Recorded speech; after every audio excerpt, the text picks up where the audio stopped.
PitchCon. Support what we're doing. Support this cause so we can do this every single year. I would love to do it. Nothing makes me happier than just 4 days of so many smart people. We have over 80 people in the industry participating this year. It's absolutely nuts.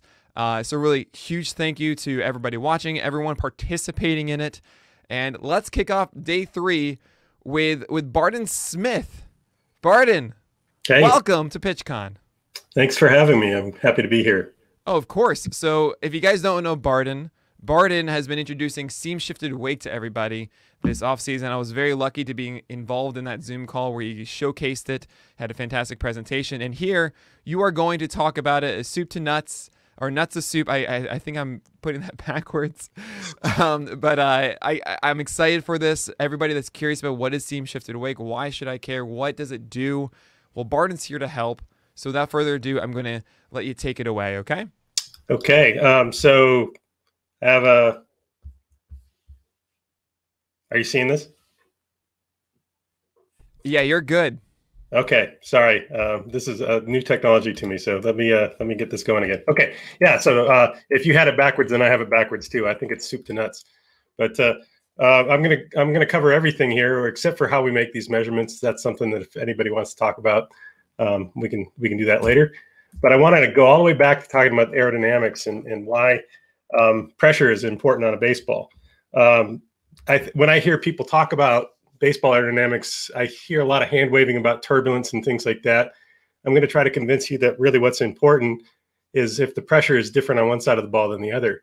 And so to give you an idea of what that feels like, if you open your car door going down the road, which I'm not advocating, but if you were to do that, you would feel that door being pushed back towards you because there's high pressure on the outside of the door and low pressure on the inside of the door. And maybe a safer way to do this experiment is just put your hand out the window and feel it being pushed back for that same reason. Well, this stuff happens on balls too, and I'm going to use a golf ball here to demonstrate what happens when you spin the ball. I like the golf ball because it's nice and simple compared to a baseball. So this ball is moving about 80 miles an hour to the left. It's not spinning, and you can see that I have a way to visualize the flow over the ball, and you can see that the flow leaves the top of the ball at this blue arrow, and same thing at this red arrow on the bottom, and that those 2 points are the same. So this ball doesn't have any force on it from pressure other than the drag. But if I spin that ball, you can see that this point moved backward and that one moved forward. And that's really, really important because now the pressure across the ball is different. And that's why spin makes balls move one way or the other from what we call the Magnus effect. So we see this in baseball all the time. Magnus effect on a fastball is generally going to be up into the arm side for a 3/4 guy, and then on a curveball, it's the opposite. The ball's got top spin on it, and so that Magnus force is pushing it straight down. So that's what everybody knew about baseball 2 years ago. The Magnus effect, that's the aerodynamic effect that causes force on a spinning ball. The force on it increases with the faster you spin it, the harder you throw it. And we understand this pretty well. And for the last, ever since PitchFX came along, this is pretty much how we've understood how baseballs move. But now I'm going to show you that there's more to it than that. So, but we can learn something from Magnus effect too. If I can change the symmetry of the wake of the ball, if I can make one side of it different than the other, then I generate a sideways force. So spin will do that, but seams can do it too. And what's neat is seams can do it totally independent of the spin, and they can do it in different directions. So the trick is, and the reason that this hasn't been widely known until recently, is that it's somewhat tricky to make the seams mostly on one side of the ball most of the time. But it happens. It happens commonly already. So this is some very early data we took 2 years ago. I'll show you some better looking data in a second, but this is what I'm trying to show here. These are fastballs spinning backward. We're capturing about 12 different baseballs as they fly by at this one instant in time. And we're just trying to show that when the seams go by, you can see that this point that I've indicated with the blue dot there, where the flow separates off the ball, changes. And that was our first tip off that, yeah, the seams are doing something to the flow. And here's a better example on a 4-seam orientation. And I really want you to focus here on this red dot on the bottom. Every time that seam comes by, you see that it likes to hang out, that separation point likes to hang out about here, but when a seam gets near it, snaps back further. And that's really the entire thing. We're going to try to make it so that seams on one side of the ball are going to attract that separation point to it, and not on the other side of the ball. So back to I'm going to talk about pressure again. If you're on this little blob of air and the ball's coming by, the pressure here is high. It gets low as I go around the corner here. It starts to get high again. And if this separation didn't happen all the way to the butt end of the ball here, there'd be no drag on the ball. It'd be really neat. We'd have even more home runs. But since that, once that separation happens, the pressure here is all the same. And so since these two did the same thing, they have this, there's the same pressure on the whole ball. But if I take a ball in a different orientation like this, and I have this seam that's causing this side to separate early, now the pressure on the two sides of the ball is different. So putting it a different way, here's a different case where this seam is causing the early separation here. You can see that the wake is tilted. I have normal pressure all along the back. I have very low pressure on the top and the bottom, but the low pressure on the top of the ball has kind of been truncated by that separation. And so that's going to generate a downward force on the ball. And so my student, Andrew Smith, termed that the seam shifted wake. He still to this day, I think, claims that if you use that term, you have to pay him. And I can give you his address if you'd like to use that term. He has an excellent hand shelf, as you can see there. So now I'm going to go a little further into what these effects look like. I know there's a lot of fans on the call. This ball was lent to me by my friend Doug Neal, and it has Sparky Anderson, Jack Morris, and Alan Trammell's signature on it. And we fired that through our system. Our system's neat because it doesn't hurt the ball, and I'm very happy to have that picture. But it's another example. You can see that seam right there causing the early separation. The wake is tilted upward. So here is a series of pictures of balls in different orientation, and these balls are not spinning. But you can see that the wake is tilted because of this seam right here, and I assume that you all can see my pointer. I'm gonna roll with that. So as that seam comes by, it attracts that separation location, and if it gets too far, you can see that it's not doing anything anymore. Now that separation point has gone back to this kind of default location, which is the same as on the other side of the ball, and the wake is straight. So when you look at that on a four seam orientation, again, these are not spinning. Wake is straight, everything's symmetric, but if now this seam is causing an early separation, it gets bigger as that moves forward.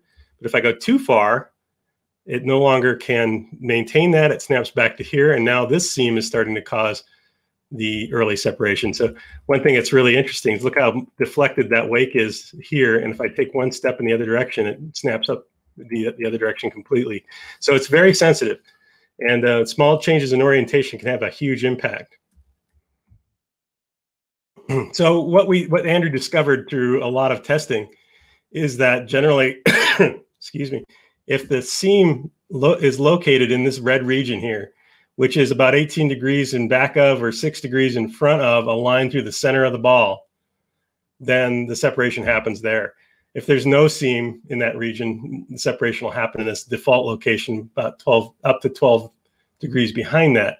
One thing that's really important is this line is relative to the ball flight direction. So as the ball flight direction changes, this line changes too. If the ball starts heading downward, this line will tilt forward a little bit.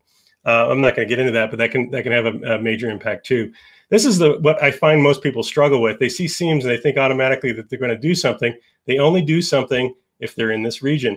And I've got this picture here to show that this seam is about right there. So it's causing that effect.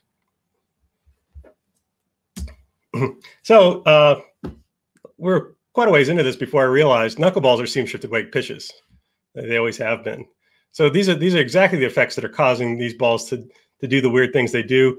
They're especially interesting because these effects also generate torque on the ball, and so the ball reorients as it flies, and then the effect changes, which is what makes it such a difficult pitch to hit. That's Eric Kratz's from last year, which is one of the best I've ever seen. So then we asked ourselves the question, can we stabilize that somehow? Can we make that happen in a consistent way? And the answer is yes. If here, this ball here is not spinning. Whoops. This ball is not spinning, but if I can make that seam sit right there most of the time, I can make this flow pattern happen most of the time. And that's kind of what I've tried to show with this drill here. It's there most of the time, about 3/4 of the time. So in the wild, these are major league pitches, and these have been around a long time. That's a counterexample on Stroh's sinker. That's just a high gyro sinker. The seams are all over the place, but Bauer's laminar express is on the right. I disagree with Bauer that this is a laminar flow effect. This is a seam effect.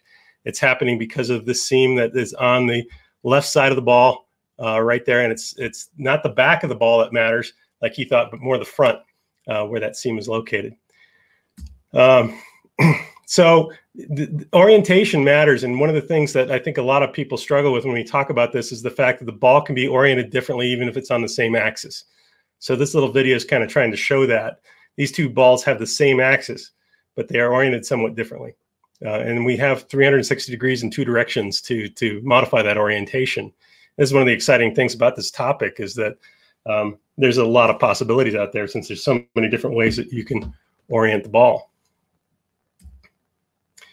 So when I started out on this is before HAWKEYE came along, which I'll talk about in a minute. We really were kind of limited to investigating pitches that had an axis near 270 degrees, or a spin direction of 270 degrees, I should say, and which is a tilt of 3 o'clock, which is pretty much changed up to low arm slot sinkers. And the reason is that their Magnus effect on that kind of pitch is straight to the side. And so if I saw any force on the ball downward, I knew that had to be coming from seams. So that's kind of what we started out. And if you saw me giving this talk 6 months ago, I would have talked about the forces on balls that are thrown like this. We can get a lot broader than that now. But so in this case, if I spin a ball like that, I'd have a seam shifted wake force downward, even though the Magnus is to the side. One of the cool things, though, is that we've discovered that you can make it go the other way, too.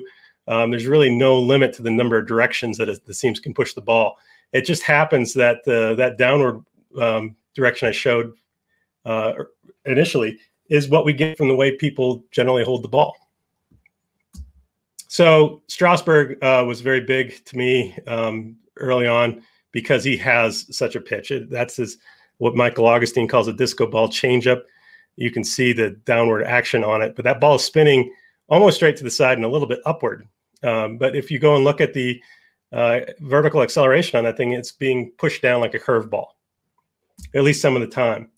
And I was pretty focused on Strasburg until I met Jared Hughes last year, around this time, actually. And Hughes throws a sinker almost at that same spin axis. So he jumped on a Zoom call I did a while back and showed me this video, and I was like, holy cow. So now I can move on to fastballs. And that has a very similar thing going on. So I could go to Brooks back then or Savant and see different kinds of evidence that that ball is being pushed downward. This gray data here is his sinker, and you can see that in 2018, he figured out how to make that thing move in a negative vertical direction.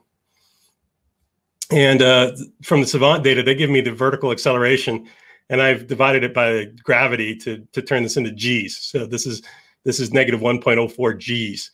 And so here is the, this is 0, or I'm sorry, this is -1 right here, this blue line. And you can see that most of his sinkers, and this was 2019 data, I believe, were being pushed downward, a few of them upward. So, and this is pretty typical of this effect. We see a wide range of behavior. So his sinker looks like this. And when we first started working together, he was stuck in his backyard. He set up a mound. You might have read about it, and a little bullpen back there. And he would send me videos like this, and I can analyze these to figure out the movement on the ball and forces and things like that. He also had that Rapsoda there. And I'm showing on the right with Trip Summers' visualization tool how that pitch spins. It doesn't have a straight two-seam orientation. It has a modified top rotation, and that's critical to making this work. One of the most surprising things that happened is one day he threw in a four-seam to the data that he was sending me, and I was like, holy cow, that moves the other way.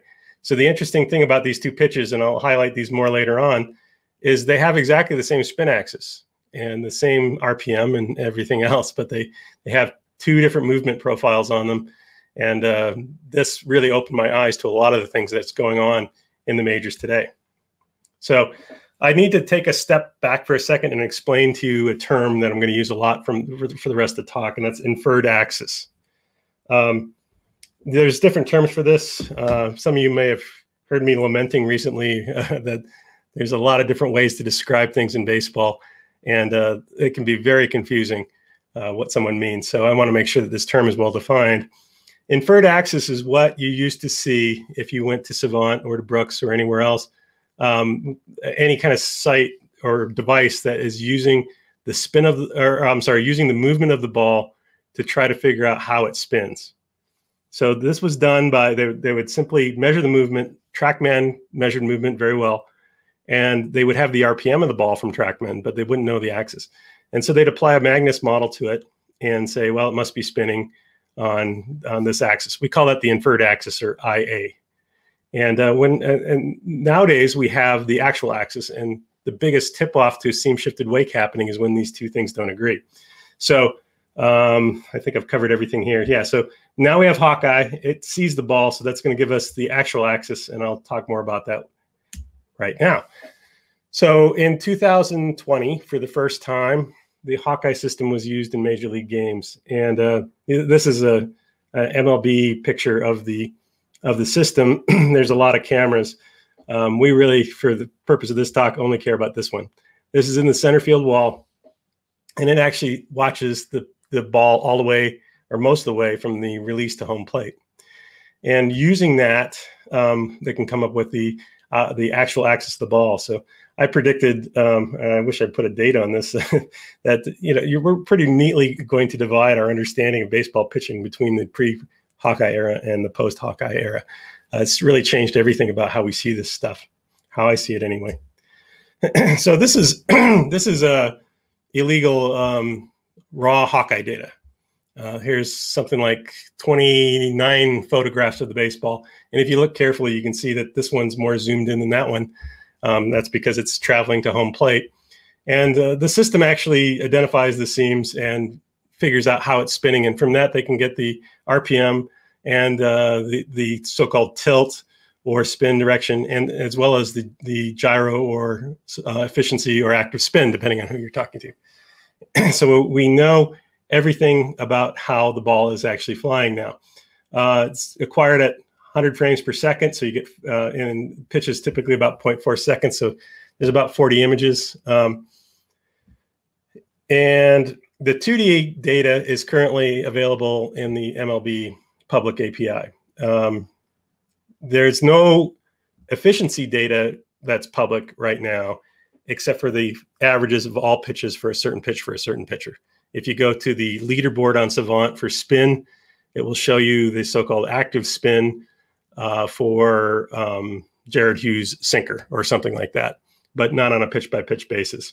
From what I can tell, and I'll actually be able to show you some evidence of this, it's very accurate. It works really well, except for when it doesn't work. And one of the things that I always want in a measurement system is that when it fails, that it's really obvious that it failed so that we don't believe it. And it fits that profile.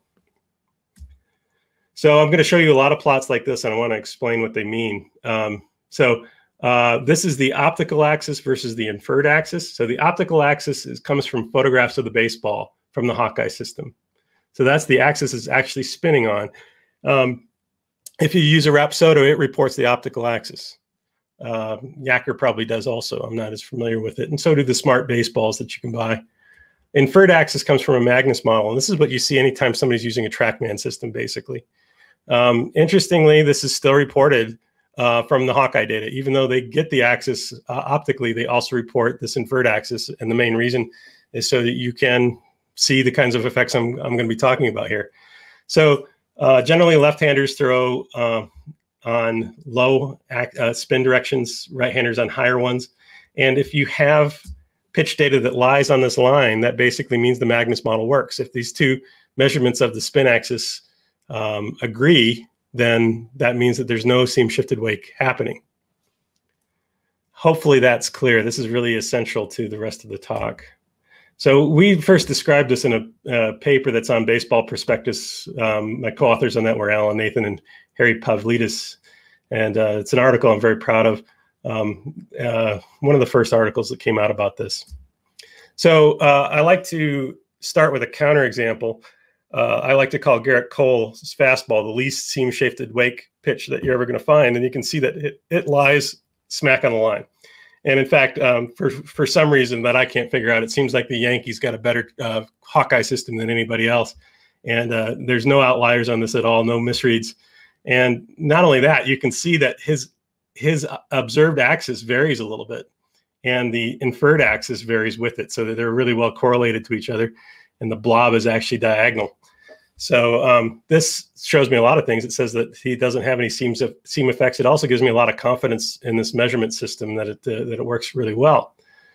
So, but then there's other people like Kyle Hendricks's sinker where this doesn't work at all, and you can see he's way off the line. And this is really a quintessential seam shifted wake pitch. His observed axis is, I don't know, something like 200 degrees, maybe 190. Yeah, probably about 200 degrees, but it's moving more like 225 or 240. So it moves much more like he has a much lower arm slot than he actually does. And now somebody's probably going to ask me, does that matter? And I think that's still a bit of an open question, whether or not this is helpful. But basically, in a nutshell, he throws it like it's 202. It moves like it's 237 degrees. Let me go back to my clock here. So 232. Sorry, what were those numbers? I've already forgotten what they were. 202 and 237. So 202 would be, you know, about here, and 237 would be more like that. So he essentially looks to his ball looks like to a batter like it has a lower arm slot than he does. And there are many of these. There's Blake Trinan, whose sinker is pretty famous. So the difference between his optical and inferred is not as big, but this ball moves a lot. And I'm still trying to sort out whether the movement is more important or if the change in the axis is more important. And there's Trinan's sinker, and you can see that seam, and you can see that that's, if you can imagine what the front of the ball looks like as that flies, you're going to have a seam right in that magic spot, kind of on the front left of the ball. It's going to push it downward and to the right.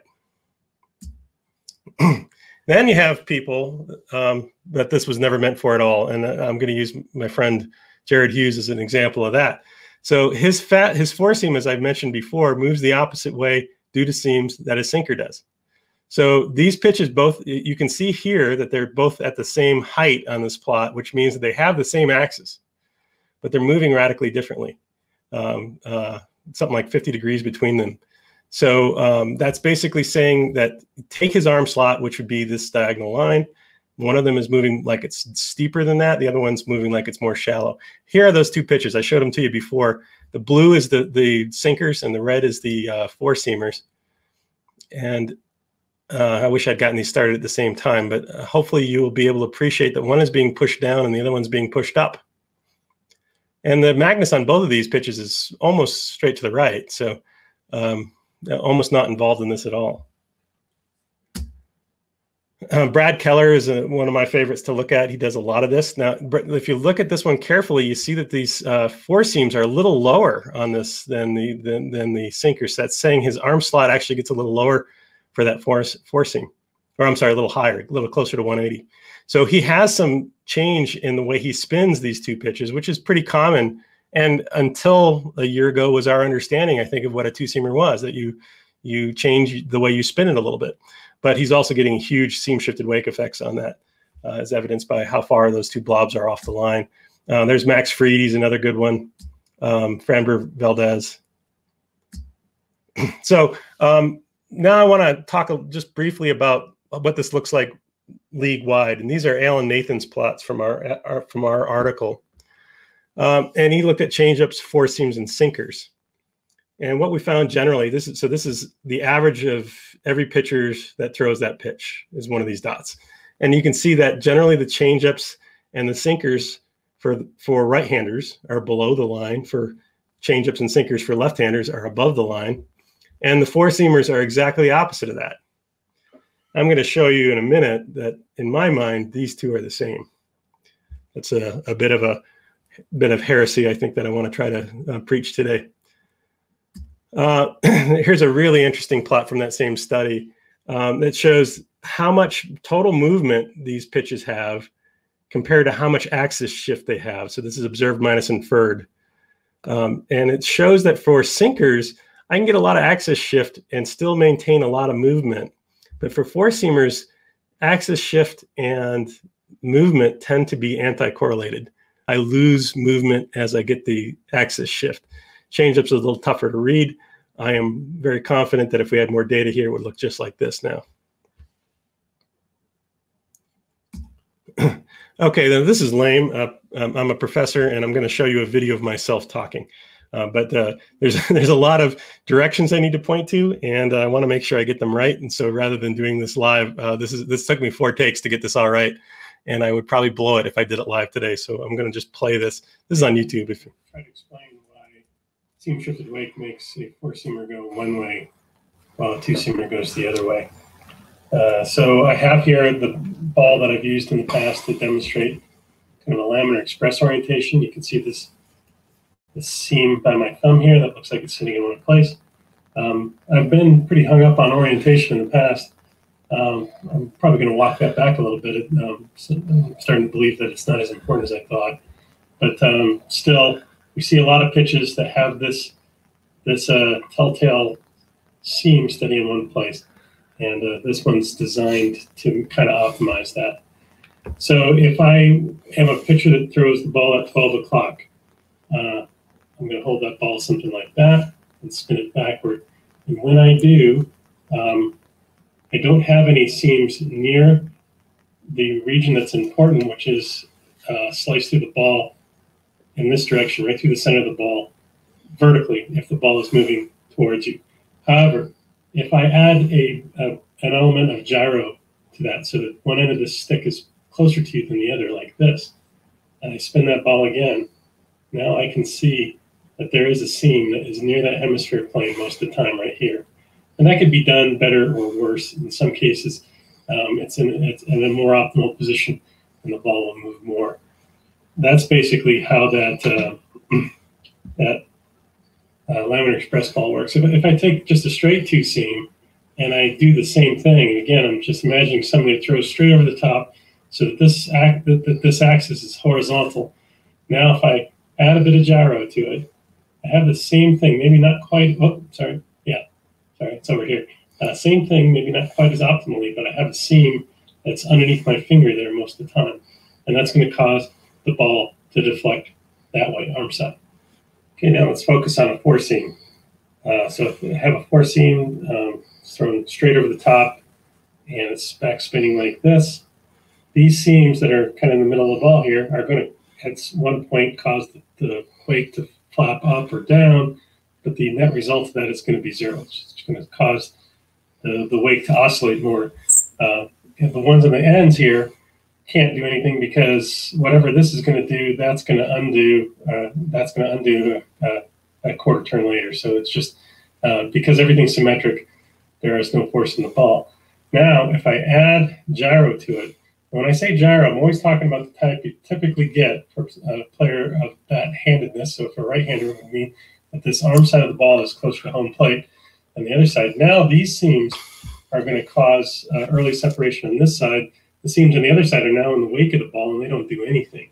And so that's going to cause the ball to move glove side. That's why four-seamers move the opposite direction of two-seamers from seam-shifted wake effects. And that's super important for the rest of my talk. That's really, almost everything I've shown so far, I've shown a million times.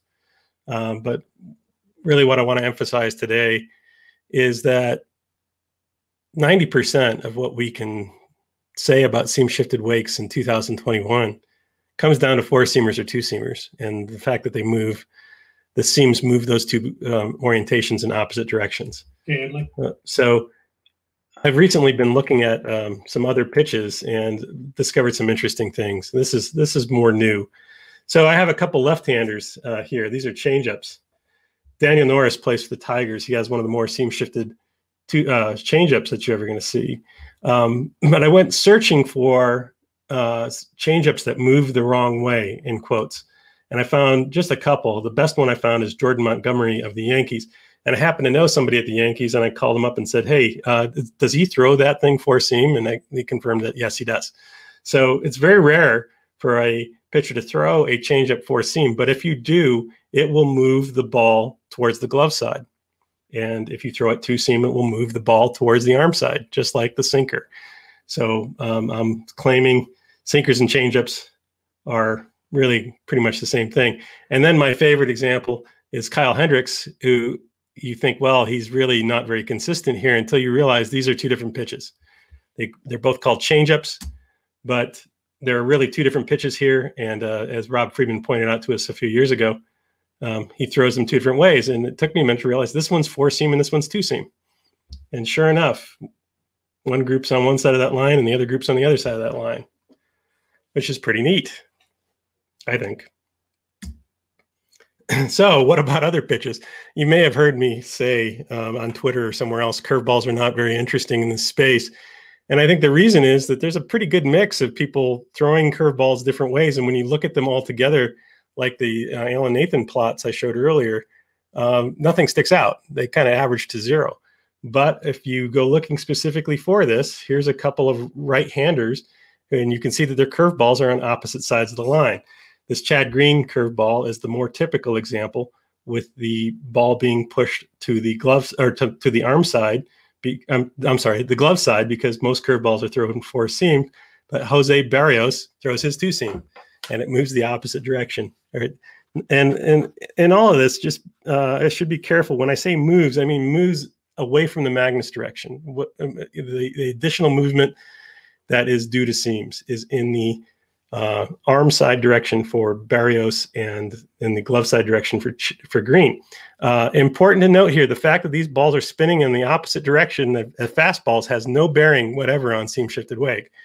Seam shifted wake doesn't care that the ball is spinning. So, radical idea from a baseball outsider. I've had some people suggest that part of the reason that I've been able to make some progress in baseball is I'm not a baseball guy. I've never worked in baseball. I've never played baseball. I played one game at the age of about 9. And so I think that helps in some ways. And one of the ways it's helped me is that I don't get hung up on what is this pitch type. I only think about how it's spinning. So here's a sinker and a changeup. And I would challenge you, unless you happen to know who these two pitchers are and what they throw, to pick one from the other. Once the pitcher lets go of it, it no longer cares what his intention was. All we care about is the tilt, gyro, RPM, and velocity and orientation. I left orientation out of that, which is a pretty bad mistake for someone like me. So takeaway from all of this, really simply, Sam Breen here is going to show us that Magnus is generally mostly tied to your arm slot. Seam shifted wake four seams will move to the glove side. Seam shifted wake two seams will move to the arm side. And that doesn't matter if it's a curveball, changeup, fastball, whatever. And that's mostly what's happening today, because guess what? Pitchers generally grab a ball two seam or four seam. That's just the way that they're taught. But I think that there are many, many other possibilities, and we see them on sliders. And I'm not going to talk about sliders today. I will talk about that at the SABR conference coming up in March. And those are very interesting, and mostly because they don't just adhere to these two basic orientations. So in conclusion, seams cause the wake to form early on the side that they're on. If we can get a seam on one side and not on the other, that makes a force on the ball. If you can maintain that situation, the ball will break. Seam shifted wake can change the direction of the break. So you're not limited to your arm slot anymore. You can modify that. You can enhance it, or you can move the other direction. Hawkeye data makes this really easy to see. It's changed everything. It's really validated what we've been saying for a couple of years now. Changed my life dramatically. Yeah, and that is my entire talk. I have extra slides back there that I'm not going to show unless somebody has a question. And I think that we do Q&A now. Is that right? Yeah, that's it. Awesome stuff, Barton. I do want to mention that your video froze, and I didn't want to interrupt your presentation. Okay. This video, just the picture of me. Yeah, a picture of you. Okay. So right. It's a lovely photo of you. Yeah, at least I wasn't making a funny face. But yeah, if you want to like reset your camera or anything like that, by all means, right now. While you do that, just for a second, I want to give a quick update on where we're at, because we actually got a good amount of donations during that, and 3,600 right now, guys, which is fantastic. Really thank you guys so much for supporting PitchCon, and we're hoping to get to about 7,000 today, so that we can really rally tomorrow and hit that $10,000 goal. You get a lifetime PL Plus subscription if you do that. Michael Goldberg, Colin, Charles, thank you guys so much for your support. But yeah, there you are. Barton, welcome back. Thank you. So fantastic presentation, and I think I kind of agree with you when it comes to pitch types and stuff. We talk about this all the time. I think Lindsay Adler had a fantastic tweet talking about Corey Kluber's breaking ball, and she got people saying that, oh, it's a slurve and all that kind of stuff. She's like, I know what a slurve is, guys. Like, it's all right. It's not really, you don't need to keep tweeting that at me. And yeah, I've always been kind of against the term slurve because of like, it's a curve or a slider, and it's kind of how they release is how we define it. But ultimately, outside of the hand, as you said, it's just, whatever the spin is and how it gets treated, and that's really it. That's it at that point. And obviously the orientation of the ball, that kind of stuff. It does. I would say the difference between like a changeup and a two-seamer, or like a two-seamer gripped changeup, right? So for example, if you're doing that, what Barton is saying, like, look, get the seams all the way at the top, then essentially you get that pressure down. And the main difference is really the velocity. That's really the big gap in my view. But yeah, but you'll find a guy pushing back on that. Strauss throws his changeups 88. You'll find guys that throw fastballs 88. Right. That's very true. You're not wrong whatsoever. Yeah. It's more of just like a way to distinguish between their other things. Right. So like they're useful categories. It's just I'm just saying that when you try to understand these effects, you really don't want to get hung up on how it was released. I completely agree with you. I mean, I really do. I've been talking to people about like kind of like pitch. I want to say like creating metrics with it and stuff, and like saying, oh, cool, let's include pitch type. Like, wait, why would we do that? We have the other information. We'll just use that information. Who cares what the type is? Because it doesn't matter. We just we'll look at the other things that define that, right? So I think that's a very, very interesting discussion. I wanted to kind of just get one area of clarification that as far as applications go for seam shifted wake, and when you talk about pitch design and how it's used in general, when I mean, this could be a very, very like dumbed down and incorrect description. But when it comes to seam shifted wake, essentially what you're trying to do is just make a consistency of the seam in one direction, correct? Yeah. If it's happening, like for instance, let me grab a baseball here. Oh, you always got to have one nearby, right? I have 6 in front of me, but not the one. Yeah. So the maybe the most interesting way to talk about it is if you have a ball like this and it was spinning like that. Mm-hmm. I have a seam on the top and a seam on the bottom, and they're just going to negate each other. Sure. Right. So it doesn't do anything. Mm-hmm. But if I can get it to spin like that, now I got something, because that thing's just hanging out right there. Right. Okay. So essentially, if you create that seam in a consistent place, or not necessarily that seam, but a seam in a consistent place, right?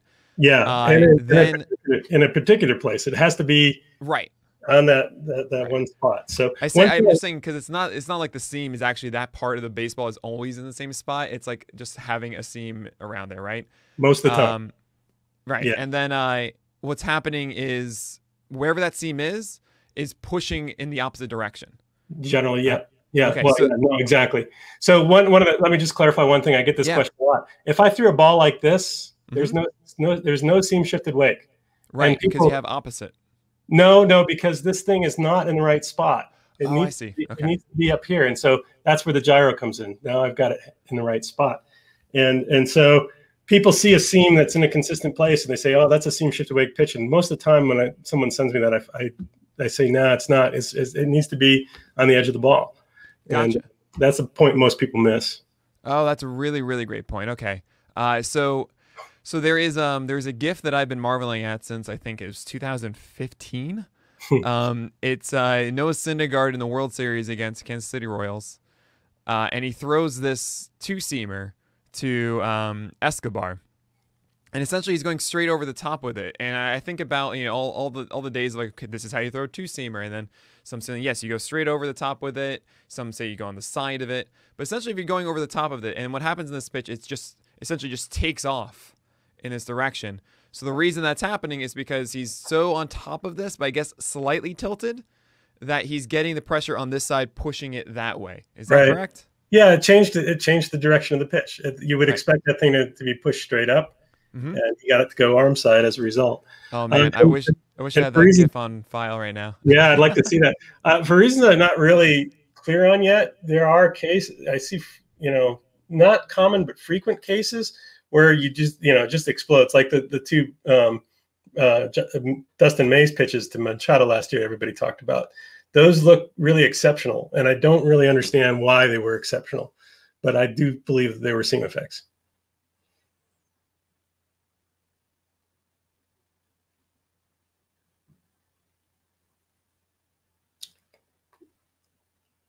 Can't hear you. Oh, there it is. Wow. Yeah. Yeah, there you go. Oh, look at that. Yep. And to be honest, I would be surprised that that pitch worked, but it obviously did. And so I'm struggling still to this day to figure out cases like this one. That seam looks like it's too far in the front of the ball to me to work, but it obviously worked. That should move only straight up, and it's obviously got some arm side run to it. And you can see it, right? Yeah. And you can also watch the catcher's glove. It's another thing I always look for. Watch the catcher flail at it. That's a really good indicator to me of when these things happen, is when he's caught off guard like that. I think your mic's not working there, Nick.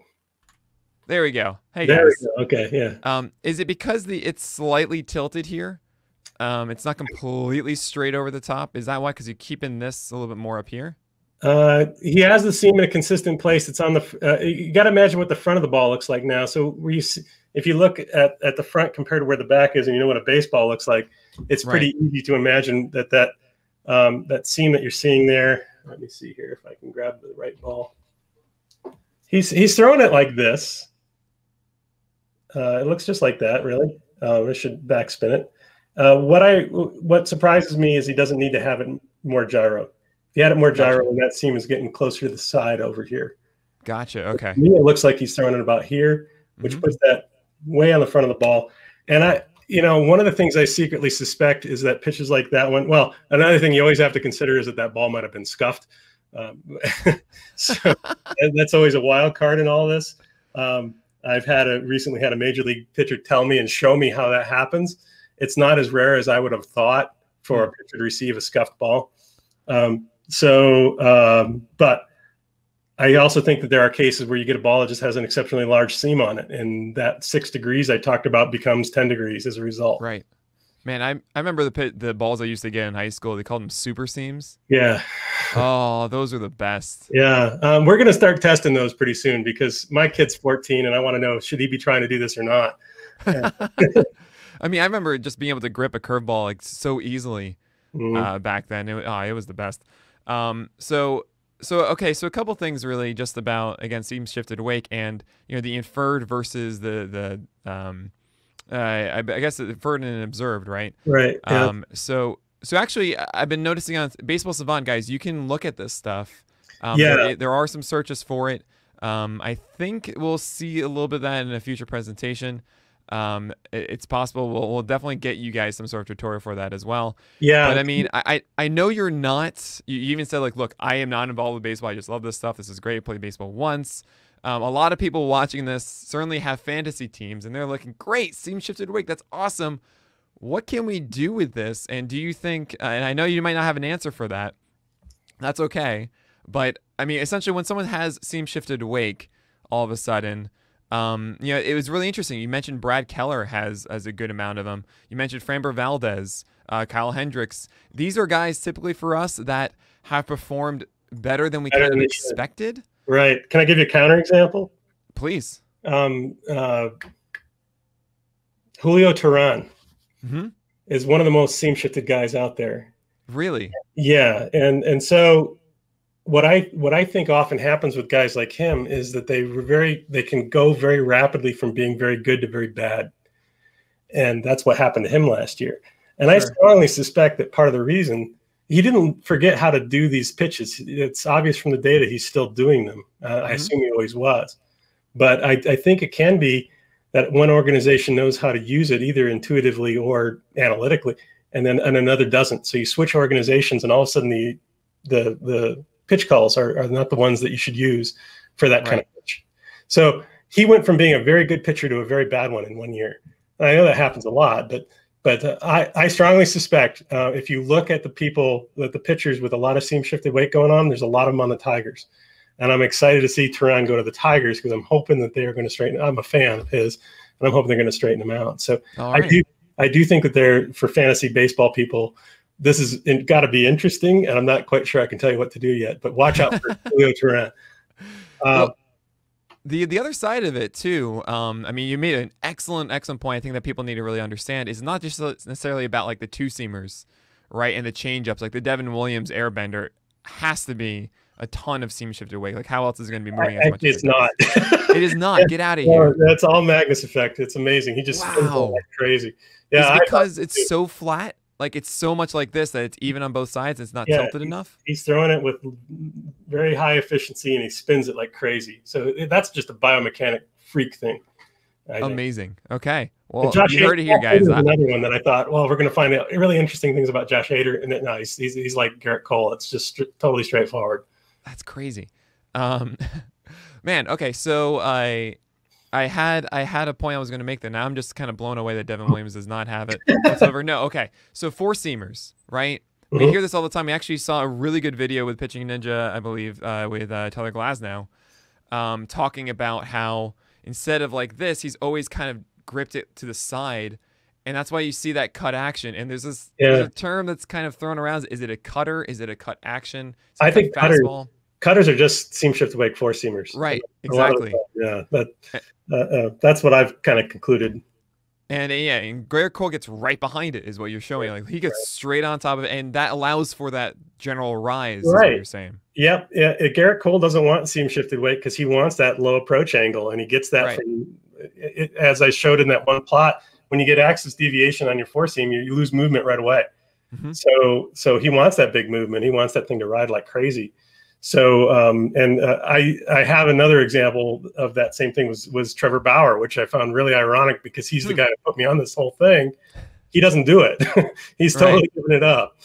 And oh, that's amazing. So so he's completely like, okay, no, at least with four seamers, but two seamers, it does seem like, I mean, he was calling it a laminar express, but it really was seam shifted, right? He threw 12 two seamers last year. So he's pretty much giving it up. All right, well, fair enough. But yeah, so I mean, so in some ways though, we've talked about this. Like, a great example to me is Corbin Burns, who in 2019 got absolutely rocked throwing a four seamer that I imagine had seam shifted wake because it had cut action on it, and it allowed essentially four seamers. We often talk negatively with cut action because it generally helps.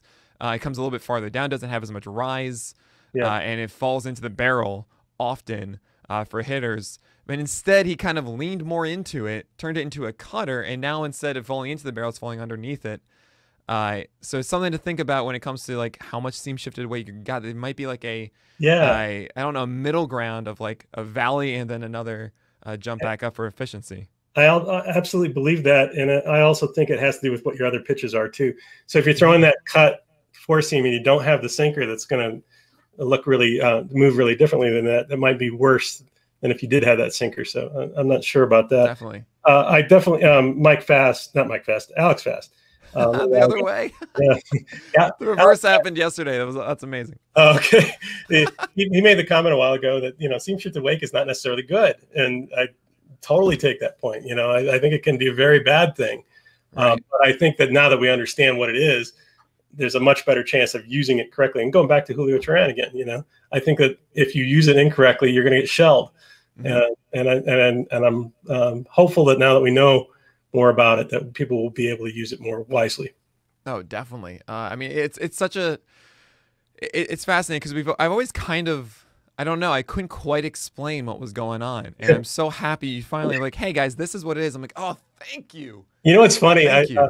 I think before PitchFX came along, we didn't need me. You know, I don't know if we need me now, but there was no need. Definitely need you now. Get out of here. There was no need to explain this stuff to anybody because everybody knew these things. It was when we started to understand the Magnus effect, and the Magnus effect seemed to almost really completely explain what was going on.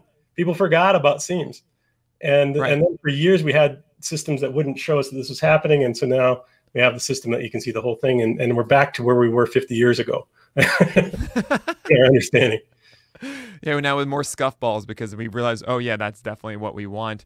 Yeah. The other one is. Let me say something about that. If you see a game where a base hit goes through the infield and hits the dirt, they don't take that out of play. If it goes to the outfielder, he throws it back to the pitcher. So that's how you get a scuffed ball. Noted. Okay. So there's actually a game back in the before times when we went to baseball games. Something I would do in a group, which is always really fun, especially if you're with a group that isn't like honed into baseball and they're a little bit bored, which I understand. It's baseball. I get it. It's 3 hours.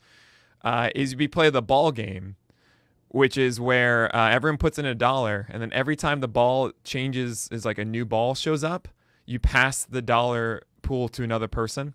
Oh. And then by the end of the inning, whoever's holding the money gets to keep it. It's so much fun because you're yelling at the umpire to change the ball every single time, or it's great. And and then like it hits the dirt. I'm like, that ball, I would shout, that ball is scuffed now, right? Yeah, but watch the next pitch after the ball hits the dirt. Oh, fascinating. Okay, I certainly will now. I mean, maybe we can actually track this of like how many grounders, a grounder followed by a ball, and actually see like, okay, that one was replaced or not. Is there more inferred movement or not? Or we can actually see that. Just look at total movement on pitches after a ground ball. Wow. Yeah, and I think you'll see that correlation. that's fantastic. Okay, I'm gonna look into this. I think that's a really great point there, Barton. But anyway, this has been a fantastic panel, guys. If you have a question right now for Barton, please ask it right now. We got a couple more minutes. Seam shifted wake is obviously something that's not going to go away, and yeah, it's not necessarily something that you always want, but I think it does give an explanation for a lot of these guys how they're getting their weaker contact. I'm working now on how to teach a pitcher to do it in a way that's advantageous and what the knobs are that you want to turn, and I think that we're getting there. Well, so Pitching Ninja has a question. How did you get that awesome hat? It showed up in my office for a week. I didn't know it was there. Well, it was like a proper ninja then, right? Yeah, right. It really snuck in there. Exactly. All right. I'm going to let you go. Barton, this was fantastic. Guys, if you want to reference this, we'll be on YouTube in a week. So you can definitely check it out. And, I think this will be something that we'll just all know very shortly. Especially through the year. I wouldn't be shocked if we even have like Sunday Night Baseball just talking about seam shifted wake all of a sudden. Yeah. So excellent work, Barton. Really thank you, as from the entire community. This is amazing. Thank you so much for this. And we're all excited now to kind of understand the applications and how to properly wield it, so we can really understand pitchers more, which is my dream. That's all I want. I just want to understand them perfectly. Yeah, and then so they can all be dope. You're killing the mystery. That's my job. Kill the mystery. All right, Barton. Thanks so much. Take care.